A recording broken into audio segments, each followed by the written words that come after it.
everybody. Welcome to Telli Talks, where we talk about life, growth, relationships, and everything in between. Today, we have veterinarian and author of World Wild Vet, Dr. Evan Antin. Thank you so much for having me, Telli. Thanks for coming. And we also have my co-host, OGZ2 Funny. Yes, sir. Yes, sir. We're out here today, ready to get it going. So for the people that don't know who you are, can you tell us a little bit about yourself? Yeah, I'm a veterinarian, so I work with small animals and exotics at a hospital in Thousand Oaks called Conejo Valley Vet Hospital. And then I love working with wildlife, and we've seen a bit of wildlife there over the years as well, but I also love to travel and just give back to wildlife. Like when I travel, it's not really paid work, it's just volunteering my time and expertise to help our wildlife around the world. And for me, it's just something I'm passionate about. I love giving back to animals. I love just getting to engage with some of my favorite species around the world, and it's a way to feel like I can, I appreciate them so much, so I can give back to them in that way. And that's my main MO. And then I do other projects. I've done TV shows and other things. And my most recent project I'm very excited about is what you mentioned, World Wild Vet, my book, first book. So pumped about that. And that's kind of me in a nutshell, I guess. So let's talk about this book. How long did it take you to write it?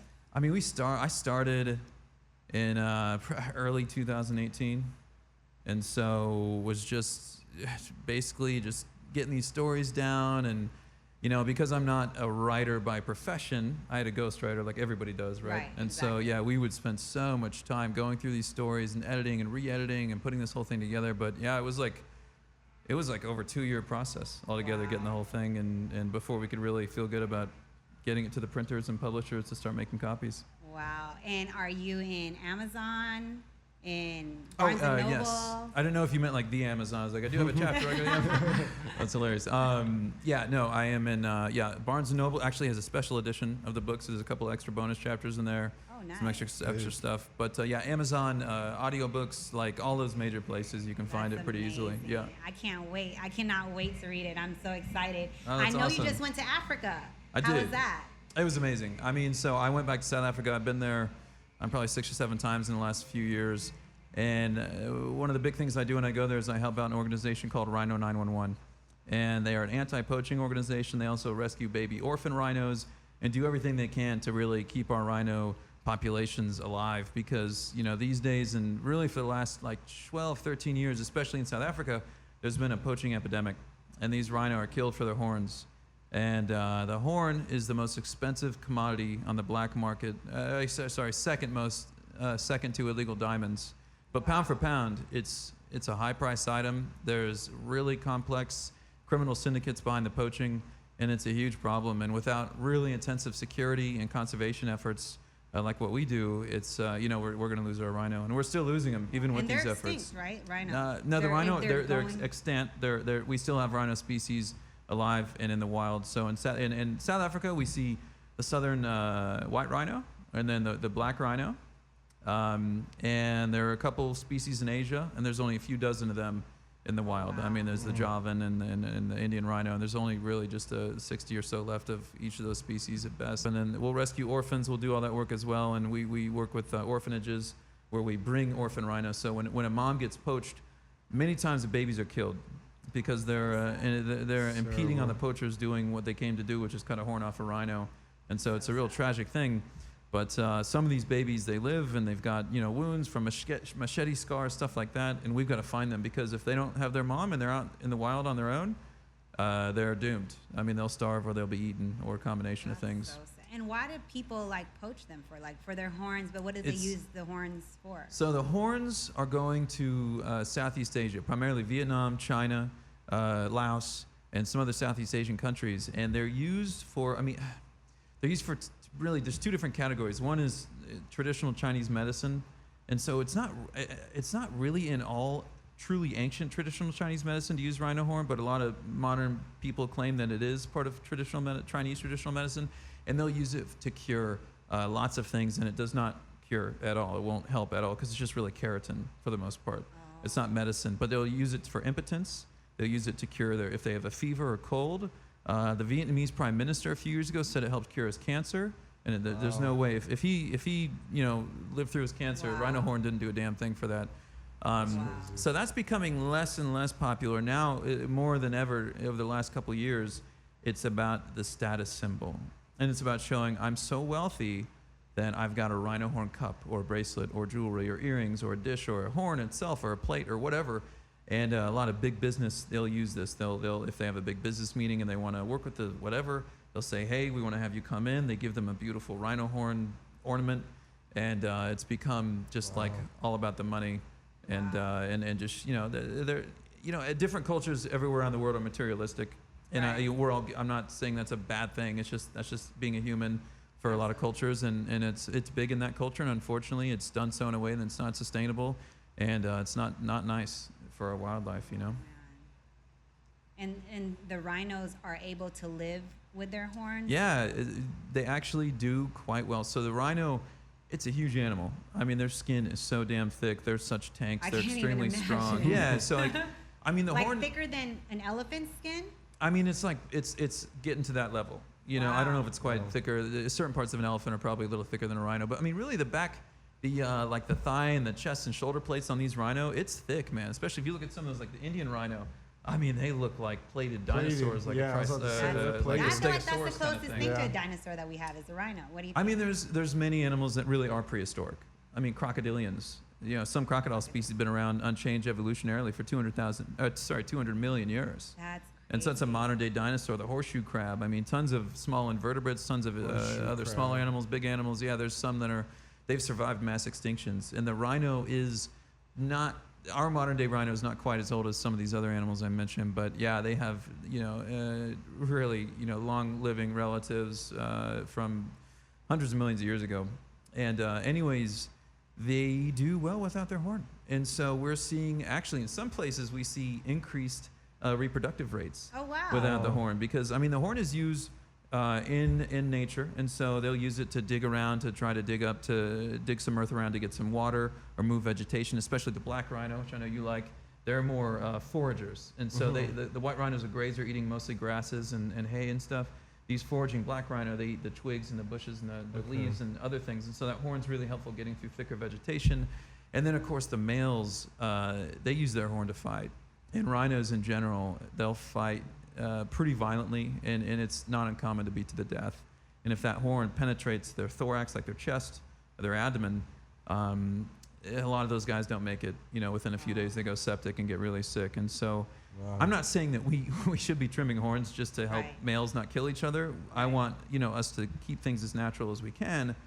But unfortunately, this is something we have to do. A rhino without horns is better than a dead rhino. And if they can still live and thrive and reproduce and contribute to the population and be healthy and happy, then it's a small price to pay, in my opinion. Absolutely. That's amazing that you go out there and do that and help these animals. It's very rewarding. We need a lot more people like you out here in this world. Thank you very much. I mean, I do it for selfish reasons too. I love it. I mean, just getting to interact with these rhino and work with them, and they're such a big, majestic, unbelievable animal. How was that interaction with the rhinos? Like my first visit, when we went to the orphanage, especially these young subadult rhino, they're so sensitive. Like they're so sweet and gentle. And these are animals that have seen the worst of mankind. They've seen their mom get hacked to death right in front of their eyes. They're more so scared than anything. Yeah, they're scared, they're timid, but they're like, once they get kind of comfortable with people, they have caretakers there, then they'll bottle feed them when they have to and that kind of thing, because they don't have their moms. They need somebody's got to step in and do that if we want to grow these guys up and get them healthy and potentially one day back in the wild. I mean, some of them are so really just not even timid. They get just comfortable with people, and they love belly rubs. I mean, so it's kind of like, I don't know if you guys have seen this with pigs.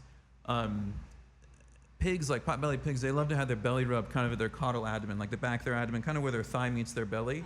If you rub a pig there, they almost just like get paralyzed and roll over on their side. It's freaking cute. They have a mini orgasm pretty much. I mean, it kind of looks like that. It's ridiculous. And so these rhino do the same thing, and it's the cutest thing. And you get them, and they just collapse on their side, and they got their legs up, and I'm literally like giving them belly rubs. So for me, that was I mean, that's I also do it for personal reasons because I just love it, and it's so rewarding too. I mean, to go out there, help these animals, know that you're making a difference. I mean, the last rhino we trimmed, and I just actually posted about this yesterday on Instagram and Facebook, and it was a mama rhino, and she had a roughly 2-month-old calf, too young to sedate, but big enough to be potentially dangerous for us while we're trimming. How big are the calves when they're This born, thing like? was as tall as like a medium to large sized dog. It was like a short lab, Wow. but much thicker. I mean, it was Right. like, you know, weighed over 100 pounds, but it was Solid. not That's super a tall, baby. just Yeah, a little solid, tank, solid, like yeah. almost like a Little French tank. bulldog, Yeah. but just bigger, but the same proportions, if that makes Gotcha. sense Oh, in a wow, way, you know.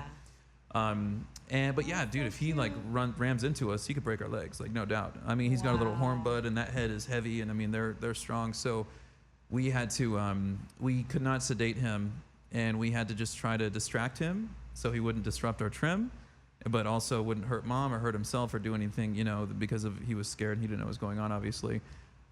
Anyways, what I'm getting at is this was a rhino we trimmed a year and a half, 2 years prior.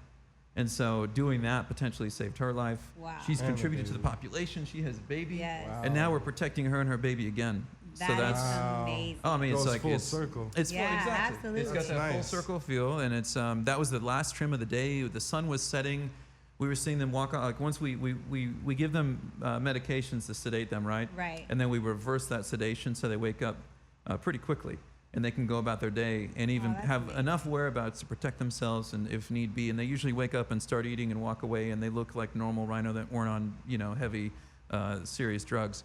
And so, yeah, I mean, that was the end of the day. They walk off into the distance, and they're eating and being happy. And it's, I mean, it makes me emotional just thinking about it. It's so special to see that because, you might be responsible for this rhino keeping its life and contributing. Yeah, So absolutely, 110%. it's really special. Yeah. That's amazing. So, what is your favorite animal Oh man, you know, I get out asked here that. in this world? I get asked that, you know, a lot, obviously, with the work that I do, and it's so hard to just say one animal. I mean, part of what I love about the natural world is that every animal has, like every wild animal has some unique adaptation that makes it special and unique and equipped to survive as effectively as God and nature has made it for them to do so in the wild. Absolutely. You know, and so I love, there's something to love about every animal. I mean, I'll tell you what initially got my interest in wildlife, and we were talking about this a little bit ago, was reptiles. Oh yeah. You know, like as a kid, man, I was obsessed with dinosaurs, and like I knew crocodilians were like modern day dinosaurs, and I still to this day, they're amongst my favorite animals. I love them. I think they're beautiful. They're just so gnarly looking. They're so fascinating. They're intelligent. They're just unbelievable. I mean, they're one of the few, if only, reptiles that look after their young, which Oh, is wow. very unique as a reptile. I did not But- know that. And then we were chatting about snakes too. Sure were. Big snake Yeah. fan. Sure were. Big snakes. So like, I love working with snakes. I love, the big snakes, the big pythons and whatnot. But honestly, my favorites are the venomous. And so I Venomous snakes? love venomous How snakes. have you handled venomous snakes? I've handled many. I mean, it just depends on the individual. Like a coral snake, which is has a highly deadly venom, Super venomous. is a pretty mellow animal, even the wild ones. So I'm not condoning this or recommending it, but those guys, you can just kind of pick them up by their tail, and they're pretty mellow and they're cool. Whereas if I'm working with like, say I'm working with like a really warm like a day. black mama. Oh yeah, I mean they're super aggressive. I've actually never laid hands on a black mamba yet, but even a rattlesnake. You know, on a hot rattlesnake. day, if you've got to relocate one, for example, man, they strike fast. I mean, they're ambush predators. They're meant to have those lightning fast strikes, and so they can be quite a handful. I've worked with some Australian venomous snakes. I was working with a northern copperhead, and one of my favorites was a Kangaroo Island tiger snake. And these things are jet black. They're just beautiful. Wow. I found it on the road, and it was a cool night, so it was mellow. But yeah, I mean, usually it's with a hook, you know, and it's Right. it's if I'm working with them for medical reasons, I'll use a hook if I have to. Sometimes if I have more supplies with me, what we'll do is we'll put them in a tube. Like imagine like I'm trying to think what like a paper towel. Too. You know what paper towels are on that cardboard? We have acrylic versions of that, basically, of different size diameters, different So you can put them widths. inside of So there. what you do is you basically get that over their head or make it so they kind of go into this tube, and then you grab their body when their head's in, so that it's a certain width where they can fit in, but it's not wide enough where they can turn around in it. Oh, wow. And so it's also a length where they can't come around the other end. So what you do is the side that their head went into, you grab their body and the tube and make it so they can't back out, they can't go forward, and now you're pretty safe, you know, as long as somebody's got a good hand. How long does that process take to actually Depends on do the it? animal. There's times where I've gotten it pretty quick, where you just get lucky, you get the tube where it needs to be, you grab the snake, and you're good to go. And there's other times where the snake does not want anything to do with that tube, and you've got to lure it into like a pillowcase or something, and in the bottom end corner, you have a hole cut out where the tube is. I mean, you sometimes have to get creative. But yeah, so it just depends on the individual and its temperament. Oh, that's amazing. Wow. To be able to handle all those animals and like know what to do with every animal is like. It's tough to say I know what to do with every animal, but you know, I learned from a lot of great vets that I work with around the world. I mean, that's what makes, I think, what I do personally a little bit unique and different is that I feel like I know a little bit about a lot. When I go to Africa, I'm good working with vets that know more about African wildlife than me, and I learn from them.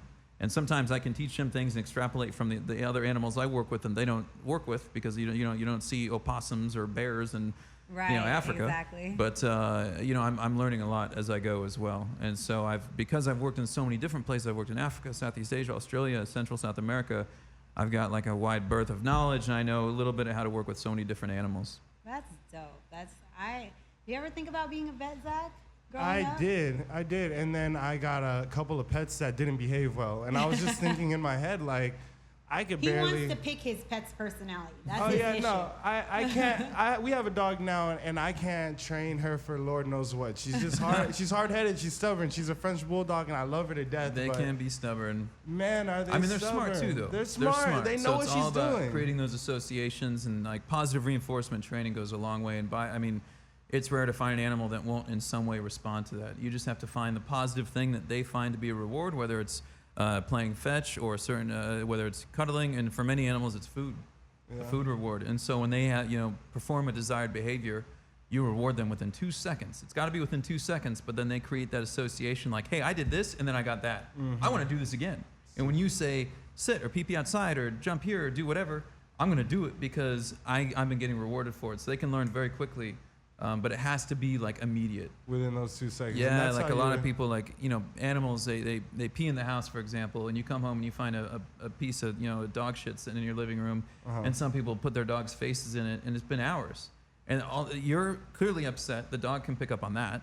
And you're doing something that's confusing the animal. They have no idea what you're upset about. They just know it's scary, and now they have a complex about going to the bathroom in general. Like, it has to be within that 2 seconds for the association to be made. If it's done a lot later, you're just confusing them and making everything more difficult and creating more fear and stress and complicating behavior overall.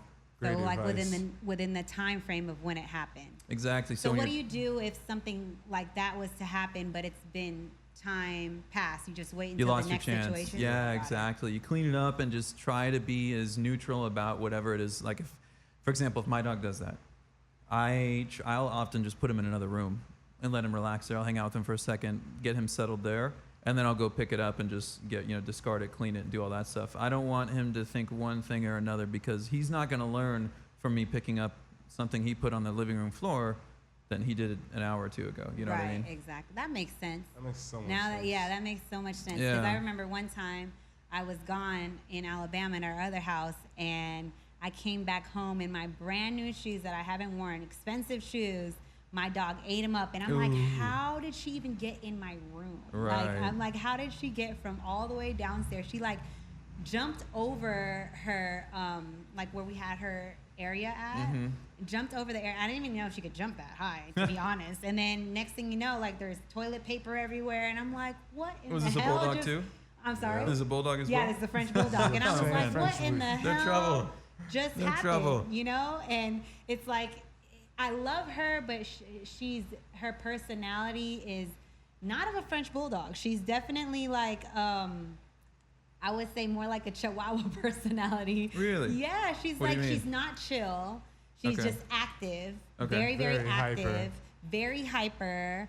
Always sounds wants like to play. Yeah. She's definitely like, Jumpy. you would think of French bulldogs as chiller dogs, and They then do they get tend to be. tired Yeah, when they walk. yeah. She has no ounce of tiredness in How old her is she? at all. She's about 3 now. Okay. 3.5. Okay. Yeah. She might mellow a little bit, but yeah. I feel after. like she mellowed out when she had her first Litter. pregnancy, her first litter. Yeah, she mellowed out then, and she like, it surprised me because she was so motherly, and I was like, I did not expect this from you, Wednesday. Like, Right. she's an active dog, and Yeah, she she's was more just, like a Jack Russell or something, yeah, huh? it was like her whole personality changed. It was like instinct mother. I'm a mother now. That's good. And I feel bad for her right now because like every time she comes in where we used to keep the puppies, she goes in there and looks for the puppies. So I'm like, oh, now I feel like I need to get a puppy. So Oh, she no, could, yeah. because now I feel How like long ago did she have the puppies? about 5 months ago. Okay, and she's Yeah. still doing that behavior? I want to say she probably stopped maybe like a couple weeks ago. I feel Okay, like. I mean, because She's she'll just get now in heat she'll again. move on eventually. Like it's a thing for them. It's emotional. I mean, they're a mom. You know, Right. I'm not saying it's the exact same as being a human mother, but you know, they have that maternal instinct, so I get it. But you know, most those animals, they do. You know, they'll move on. They've got other things to love and other things to distract them, and it's gonna be okay. You know, and yeah. Outside of a dog, do you have any other animals? I do. Yeah, I've got 2 cats. I've got What kind of cats? They're both rescues. One of them is like pretty much a Russian blue. Wow. They're like a gray cat. I don't know if you've seen those. And then the other one it's called a domestic short hair, which is like a big, broad classification of cat breed. It's like most of the ones you see in rescues. I mean, they can be black and white. Mine's ginger colored, like ginger. We call him a ginger tiger. He's got like little ginger stripes. tiger, He's I like an love it. orange kind of cat. And then I've got a Socata Tortoise in the backyard, and so she lives there full How time big and is- loves it. how big is Tortoise? She's like 25 pounds, and probably like from her shell is probably push about a foot long almost. Oh, wow. And she'll get a little bigger. They get pretty big, and there's actually species I don't recommend for pets. They get so big, they can be really destructive on people's properties. So unless Wow. you have the space and you can, you know, have them outdoors pretty much year round. Like, I mean, they're a handful. So like, I'm happy with ours, and it's cool, it's good, but like, it's not one I'd recommend. There's so many other tortoises that make great pets if that's what you're onto, and aren't that imposing. I mean, they can walk through sliding glass doors and drywall. They'll dig up your foundation of your house. They'll move swing sets and patio furniture and knock over plants. Like, Wow. they're little bulldozers. I mean, they're Wow. remarkably strong and remarkably stubborn. I mean, that can be, from the vet side, that can be one of the most challenging animals to work with. When they want to tuck in their shell, you just have to wait until they're out. Oh, Unless you can wow. get like an injection in and get like an IM, an intramuscular injection. But it's they're really tough. How long is the longest you've waited for it to come out of the shell?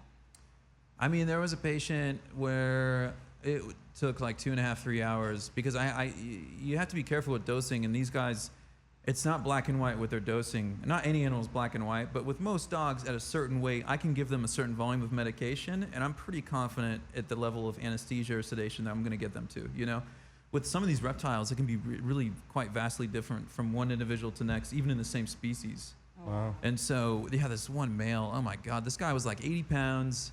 He had a big abscess I needed to address and flush and clean and do some surgery on. Wow. And, oh man, I mean, it took like 2.5 hours. I was there till like 10 o'clock that Wow. night, just trying to get this guy down. Wow. And I had to keep Wow. upping the dose because he had such a high tolerance. And so it was, That's yeah, crazy. sometimes that stuff happens. I've got I've got a mangrove snake, which is a beautiful. Wow. I might have a picture of that in here. They're native to Southeast Asia, and they're these big colubrids. They have technically they're mildly venomous, but I've been bit by her a couple times, and it didn't do anything to me. I think just a few had an allergic reaction. No, not in this.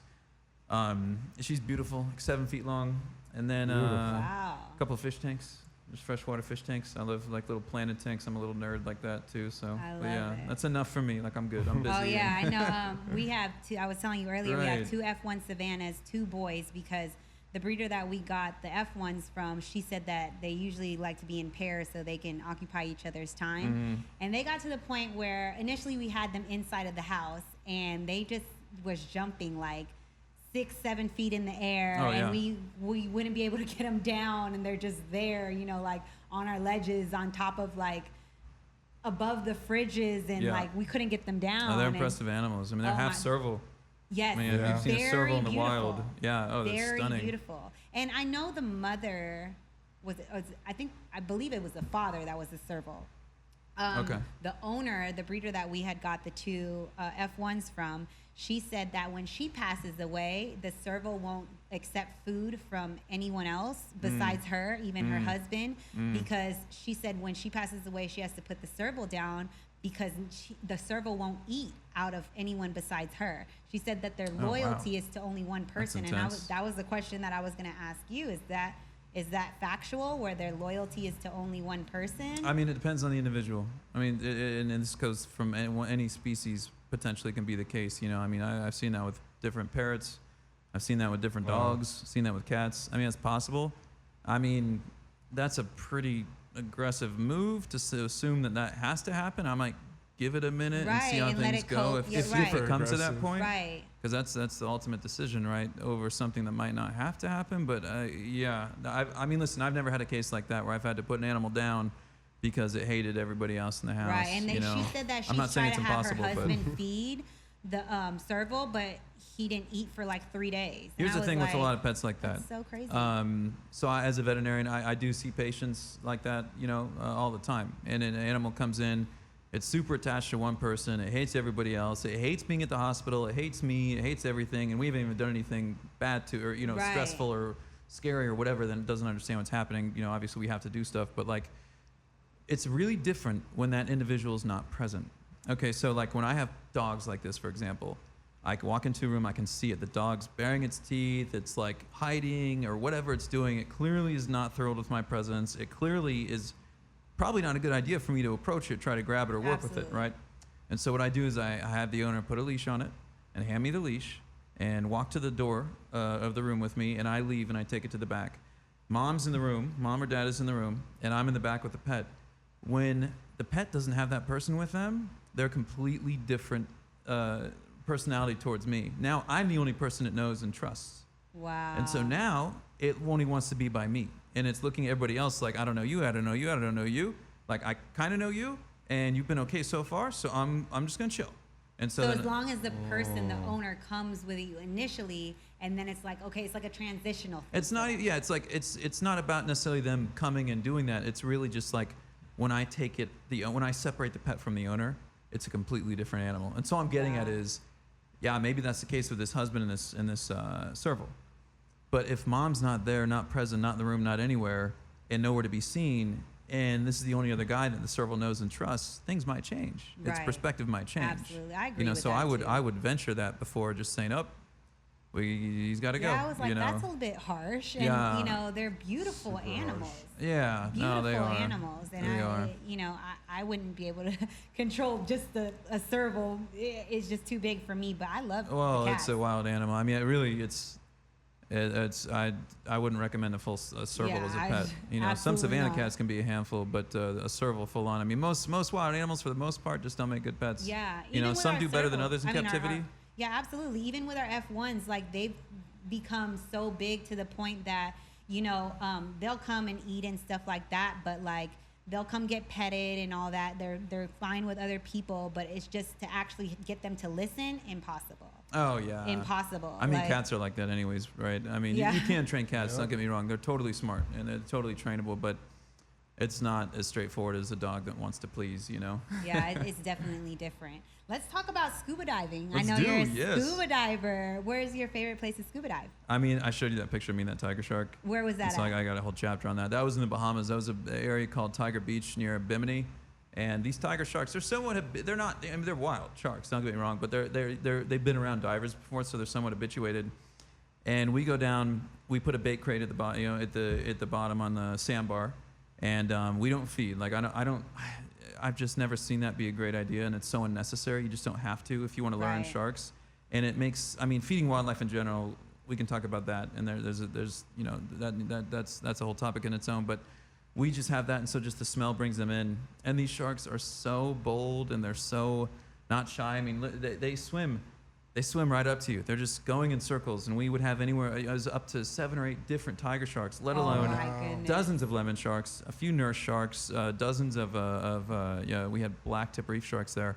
And oh my gosh, I mean, they come right up to you, like you actually need to like redirect them, like they're going straight to your face. Oh my gosh. And so you just put a hand up gently and just redirect them, and they just swim next to you. And so I was like like a traffic cop almost, just like waiting for these tigers, and my head's on a swivel because they do it in this way where I think it plays into how they feed, but they do it where they're not all coming at once. They kind of cycle and come in, and one comes in and the other one leaves, and then another one comes in, and so like it's just like constant. You're just looking both ways, and unless one is within a couple feet of my face and he's approaching me and they're going at a pretty mellow speed, he's not coming fast. Right. I'm looking around, just making sure I'm not missing one, because the first dive I did, I went down and my head was not on enough of a swivel, and the guy I was with a good buddy. Then unfortunately he's not with us anymore. Mike, R.I.P. man. He was with me. It was just two of us, and thank goodness he was there because this big tiger shark was directly behind me and took an interest in my BCD. So the shiny reflective material, some fish scales do that too, right? And so it kind of draws them in. And as I'm going down, I'm looking around and I'm just kind of seeing what's in front of me and to the sides, not directly behind me. And all of a sudden, Mike is facing me. I see his arm come right past my head. Well, sorry, I'm not going to fall over on you. And I'm like, oh shit, and I'm like, something, what's going on? I turn my head over and I see this big tiger shark mouth like right behind my head. I'm like, okay, like I learned right then and there, head on a swivel. Like don't spend more than 2 seconds looking in the same direction because you don't know what's behind you because you have all these sharks and they're coming in at different times. And it doesn't scare them when your head's turning so fast. No. Because I know it's like a movement thing too. Yeah, no, for sure. But I mean, I've deflated my we go down, we descend, and I take my fins off and just sit on my knees on the sandbar. It's not like a coral dive where you want to move and scope everything out. Like this, I just want to stay in one spot. I want to sit myself next to that bait box and just immerse with these sharks. Oh, that's just cool. it.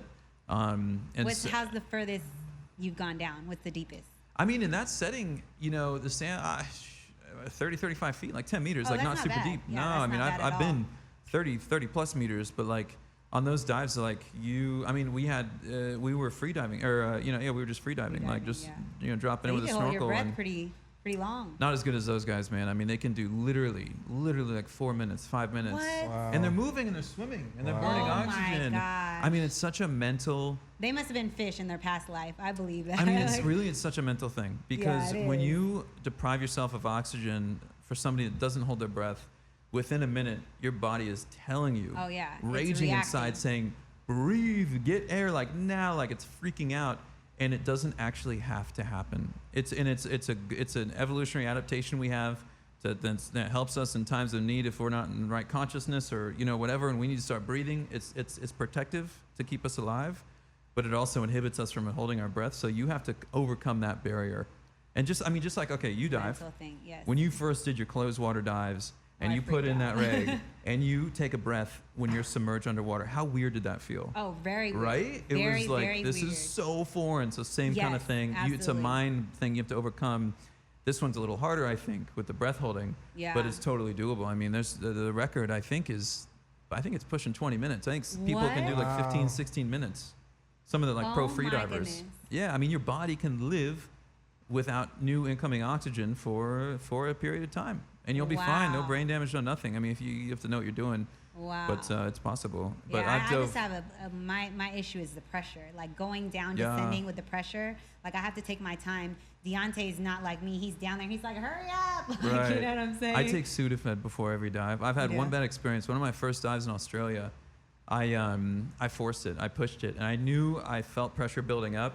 And I just was like, God, all my teams, like everybody I'm with is down. Like my instructor's waiting on me. I've got this pressure. I'm having a hard time clearing it. I just like fought through it. And I think it was a bad choice because I heard something pop internally towards the left ear. And then I spit up some blood. And I'm like, I don't know what happened, but that's bad. My eardrum wasn't ruptured, like my tympanum. It was apparently intact. I could hear fine, but something inside my middle ear or something ruptured. And from then on, I have like a complex. I just take Sudafed. I'm just like, I'm not messing with it. I'm better clearing my ears than I was then. This was early on. This is when I was 21, 15 years ago. But it's not fun when that happens. Yeah, it's not fun at all. And it's like you can't panic because you're underwater.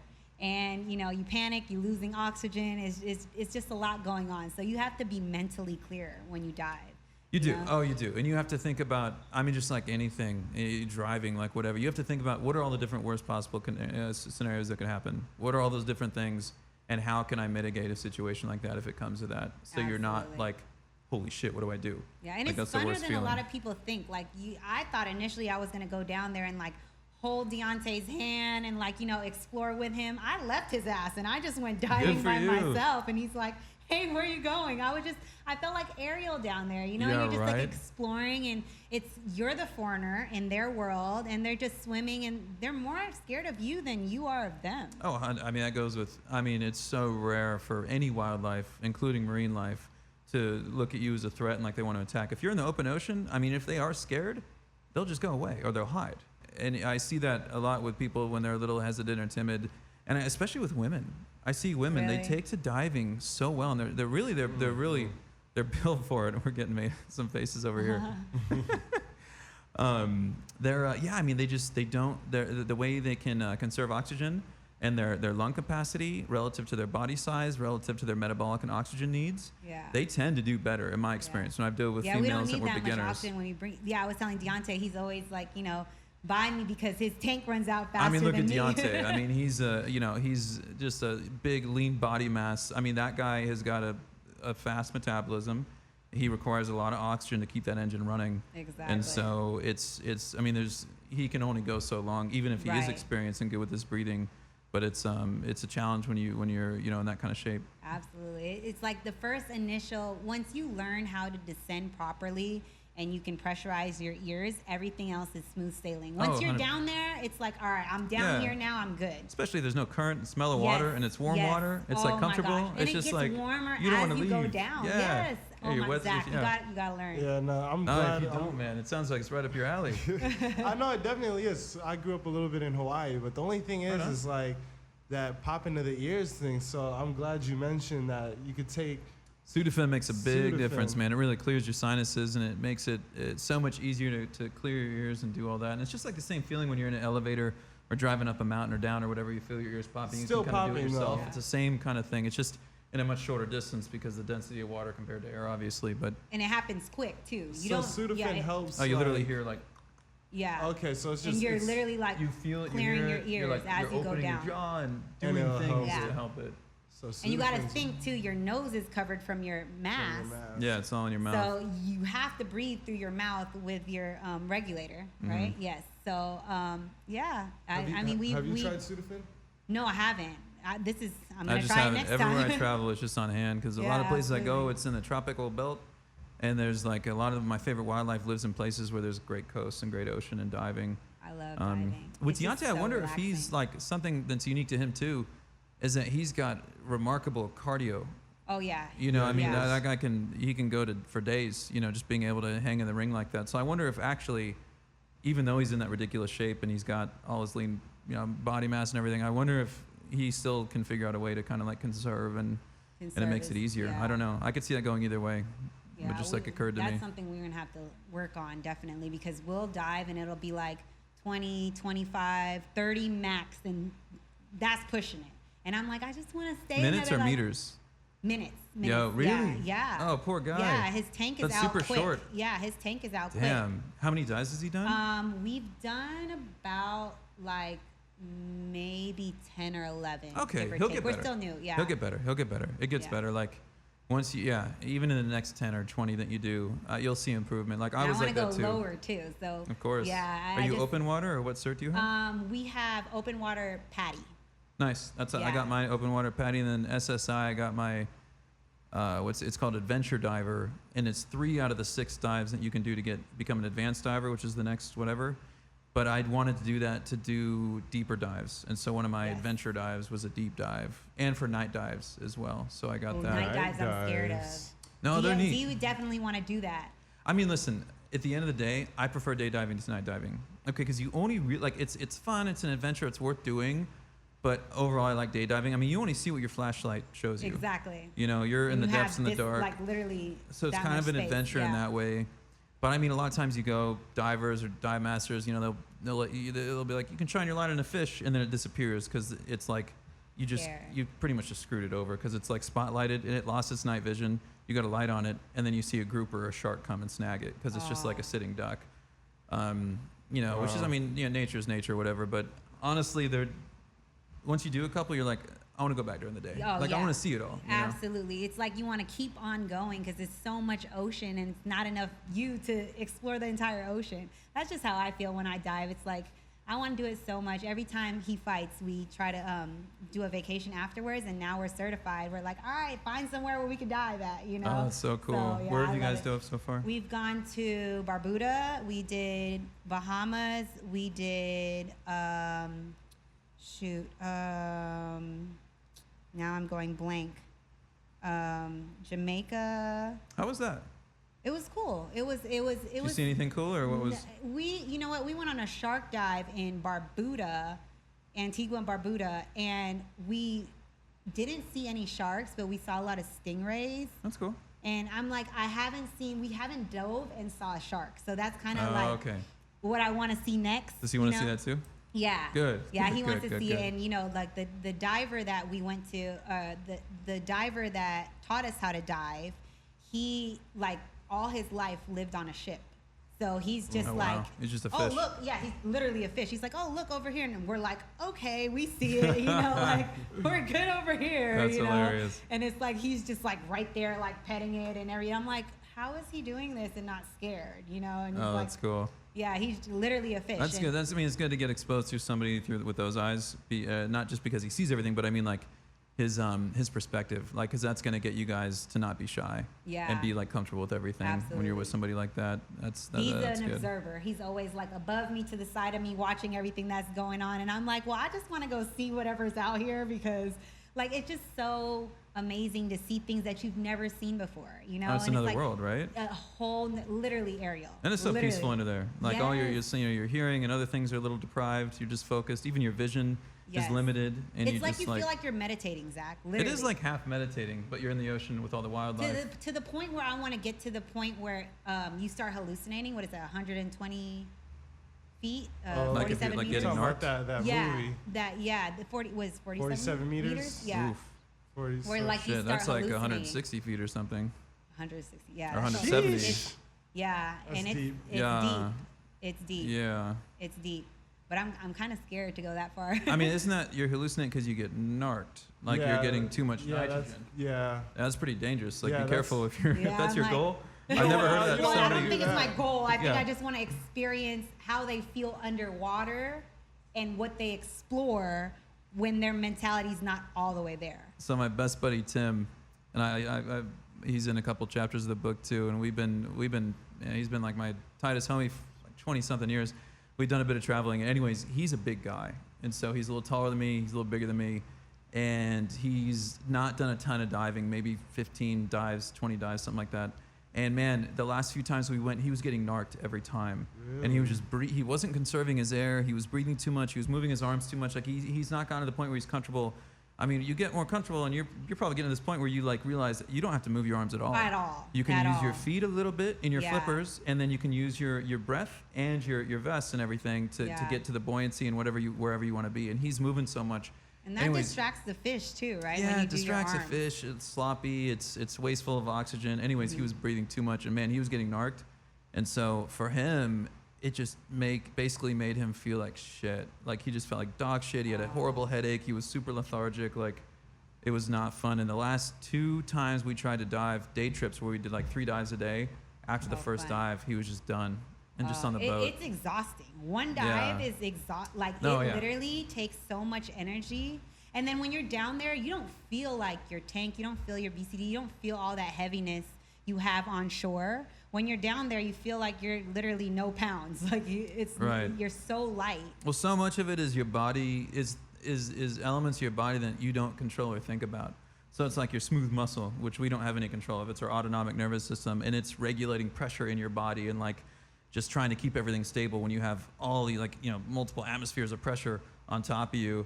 And then thermoregulating too. Like if you're down there, it's a little bit chilly. It doesn't seem like much, but when you've been there for 40 minutes and Yeah. you're trying, as a mammal, trying to regulate this 98.9 Fahrenheit body temperature, it takes a lot out of your, it takes a lot of energy to maintain that. And so you get out and you're just like, I'm always a little tired and like starving, it's just so hungry. Absolutely hungry and sleepy right Yeah. after a dive. You're Totally. like, and you don't want to eat seafood because you just feel bad for all the fish down I there. know, it and messes with you. I love seafood, and I'm like, I can't do it. Not after a dive. Like you just feel bad. It is. It's hard when you see these individuals just being wild individuals and you see their little personality and what they do and how they contribute to the, their role in the ecosystem. It's weird. Absolutely. It's definitely different. So for everyone that comes on the show, we have this or that question. Okay. And they start off very easy. Okay. And they get a little bit harder, a little Okay. bit more personal. Uh-oh. You ready for this? Yeah. All right. Zach, you want to ask? You want to switch seats and ask? You're good. Okay, Go cool. ahead and ask. Cats or dogs? Man, you said they were easy. These are the easy ones. That's the first question. I feel like, okay, I just have to back this up really quick. Okay, I think a good cat is like the ultimate pet. I love dogs. I think I'll always have dogs. Like, I'm not dissing dogs. I love them both a lot. But a good cat that's like friendly and loyal and personable and cuddly. I mean, they're self-sufficient. You don't have to let them outside. You have to take them on walks. Like for like a busy lifestyle, which I live, like a cat is such a good pet. And you can have them in small apartments in New York City or LA, or you can have them in a big house, like whatever. Like they're just so versatile and so low. They're just low maintenance. Yeah, that I can attest to. Like cats, you can just be like, all right, litter box, put out food, and they you're groom good. themselves. They you just clean the litter box and throw food out there, and then they take care of the rest. You know. That's it. Yeah, they're good pets. Pen or pencil? I got into woodworking a year ago, and everything's pencil. Really? Yeah, but then otherwise, like notes in school, all that was pen. So you can make a pencil now? No. I'm sorry. No. I use a fine tip pencil for marking my wood, making my cuts, all that kind of stuff. Got it. Yeah. Sorry. Clearly, I don't know anything about. Yeah. No. People make pencils. You're not wrong. Tip right I'm like, now. wait. So are you woodworking, making pencils? Yeah. I'm like, okay, that was an airhead moment. No. People do that. People like my uncle makes pens. Really? He works on a lathe, and so he makes personalized pens out of exotic woods. They're beautiful. So it's totally legit. People do it. Train or plane? I mean, I tend to do more planes. You know, I've done some cool trains. Have you been to Japan? No, I've not. That's on my list. If you ever go to Japan, you have to get on a bullet train. Yeah. It's so relaxing and so much fun. And I feel like people are sleeping on train experiences because they're so relaxing. Yeah, they're more space. Yeah, I've done some of those. I've done some sleepers, and I did a pretty fast train. I think we were like 180 or 200 miles an hour, from it was somewhere in Europe. Wow. I can't. It was between countries or that's something like that. The bullet trains are like 90. That's pretty. Oh, they must be faster Trains than that. Trains were the first planes. Yeah, I think they're the one I've been on was like 90. Okay. Yeah, so this one was fast. Yeah, that's super fast. Yeah. That's amazing. Football or basketball? None of these are easy. Up until The Last Dance, like for sure football, and I always respect basketball, but like ever since I saw that, I'm on this mission, or like I'm not on it yet. I need to start this, but like I'm so keen to like really dunk before I die.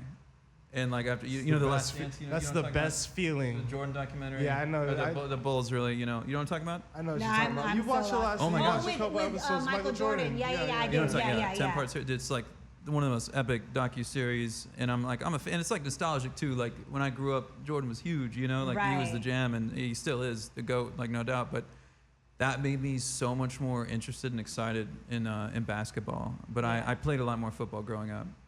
You're a football player. I'm gonna be real. Dunking is one of the best feelings I've ever done in my life. So it is freaking rewarding. Oh, it's so like I just want to throw like a fucking aggressive windmill. I know. Just straight arm windmill, like boom, hard. Like, I'm over here just thinking of the calluses it builds on your hand. Yes, you want that. You want it on the wrist. Oh yeah, all that. I know what you're talking about. It's like glorifying. I hope you get that. I hope you get that dunk. Thank you, man. I really do. That. I really do. I love it. Where are we at? Cooking or baking? Cooking. I mean, I baked goods are nice. They're fun or whatever, but they're not big for me. Not big. Yeah. Text or call? I don't know. I probably do more texting, to be honest. I love a good phone call. Like I'll spend hours on the phone with people that are really close to me, but that's amazing. General it's nothing better communication, than a good, heartfelt phone call. Now, some people don't get it. They think it's where I like talk to somebody for 3 hours and it flies by. I love it. If I had the time and I can catch up, I love those. Absolutely. Agreed. Yeah. Paper or plastic? I mean, these days we kind of got to go paper, I guess. I mean, I don't know. The plastics are so abused. I love plastic as a material. It is one of the most incredible things that humankind has ever come up with. Unfortunately, we've abused it. Absolutely. And we've created it in a way that's so unsustainable. So it's hard to be, a fan of it sometimes. Agreed, definitely. Hot dogs or hamburgers? A hamburger, I guess. Yeah. No one Are said you hot vegan? dog. No, I'm not. Okay. I mean, it's hard to with my travels too. Like when I go to South Africa, I'm in rural South Africa. Oh, yeah. Like they consider chicken a vegetable. Oh wow. Like He's I'm vegan. half kidding, but like Yeah. it's like they're half serious too. Like they eat red meat, pork or steak or wild game or they call Survival of the fittest. any wildlife they Yeah, call venison. It's not definitely. just deer, but they eat it constantly. Oh wow. Movies or TV shows?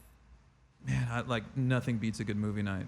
Yeah, a good movie. A night. good great movie. Yeah. Like, I watch a lot night. of classics. I mean, I like modern movies too, some of them, but like when you really put on, a good classic or something you grew up watching, whatever, like that's What's special your favorite to me. classic movie?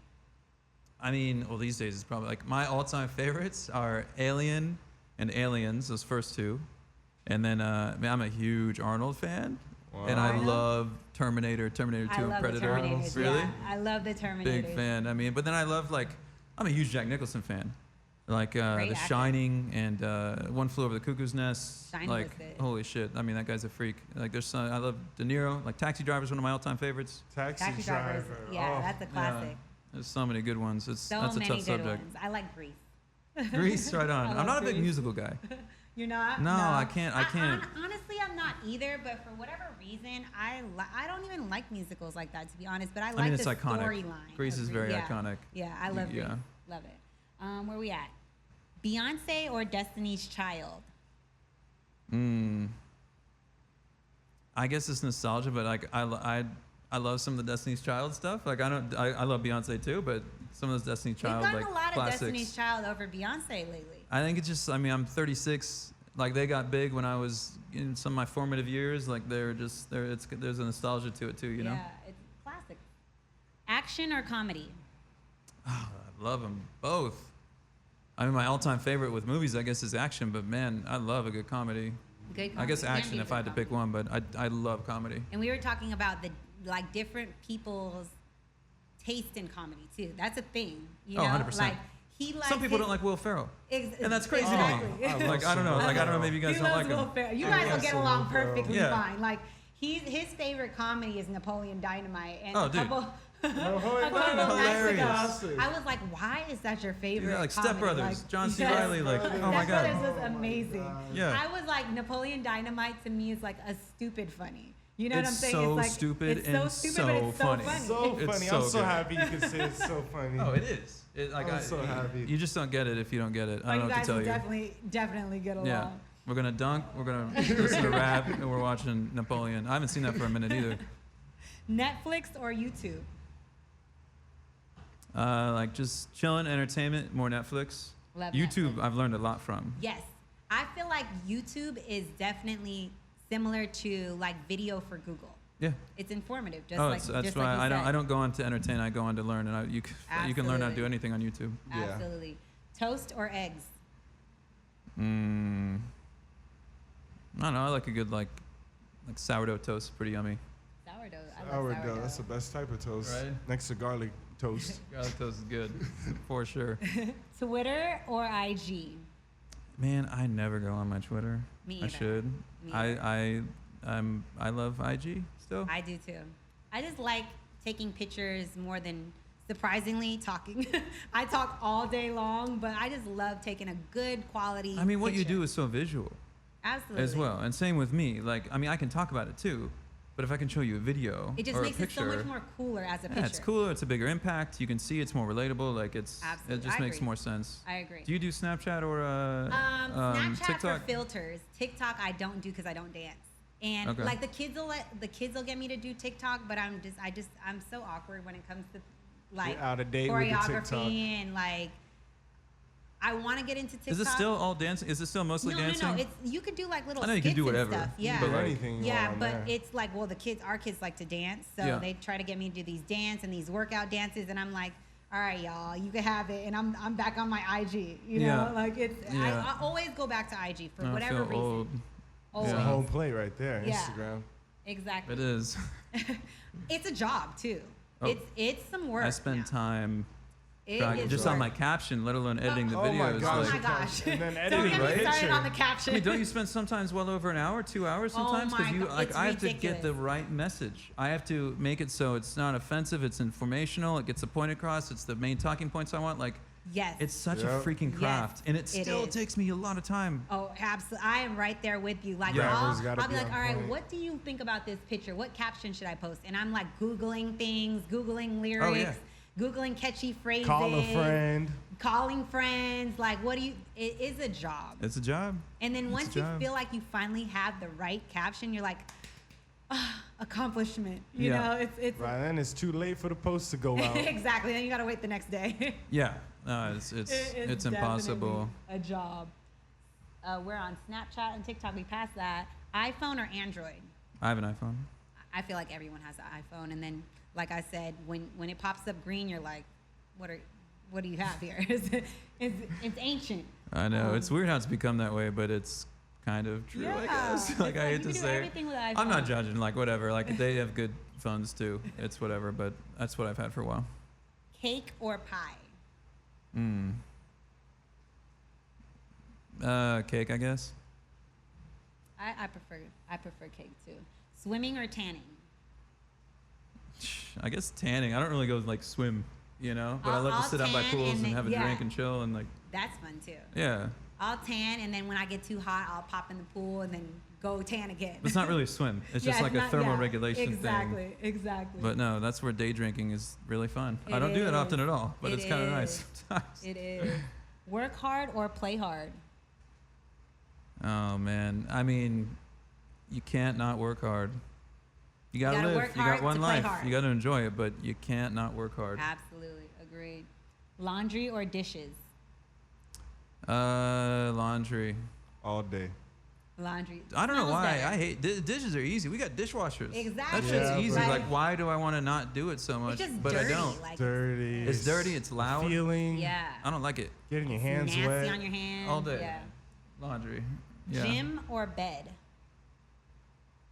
Depends, right? I've been slacking, man. Like I was over the last COVID stuff, getting into new hobbies, new things. I wasn't as consistent as I usually am, but I mean, I do like to hit the gym. I do like to hit weights and stuff. Car or truck? What you said? This is easy. All these are tough. I'm gonna cut it short for you. I'm gonna give I you drive about a car. three more. I drive a car. Okay, so you would rather a car than a truck? I mean, I drive a car. I love it. I love trucks, like pickup trucks. I'd rather a pickup truck than an SUV, but I drive a car, and I love it. I love it. Okay, we're gonna get to the tougher questions. Face or body? Okay. I feel like you can, like, for me, I don't want to like offend. I don't know. I feel like you can have You more ain't wiggle offending room with the nobody. face. Yes. I feel like if the body's not there, for me, that's gonna be more of a challenge. Personally, that's just my personal preference. Right. You know, there's more wiggle room, and if you're beautiful on the inside and your face is, has something nice about it, and you got a body on you, like, that's nice. Right. Absolutely. Smell or taste? Okay. What would you prefer? I like good smells, I guess. I don't know. Smell over taste? Yes. I don't know. Yeah. All right. I'm gonna fast forward all the hard ones and get to the hardest one. Are you ready for this? Yeah. Spit or swallow? It's all on you, my man. I mean, I tell people all the time when it I'm gets a man. awkward. Like, what? It's all on you, my man. What? Listen. I tell people think You of show food. me one. That's the easiest. That's literally the easiest one you've asked. You introduced me to one I straight, love it. or one man. Sorry, straight, gay, whatever. One man that comes out of his dick. You find one man, regardless of what he wants to come into, then says spit. Oh, so I prefer they spit. Like what? Come on. All right, y'all. Literally swallow. the easiest one. Thank you so much for coming on, and make sure you guys check out his book, World Wild Vet, Dr. Evan Antin. Thank you. And that's all we have for Telli Talks.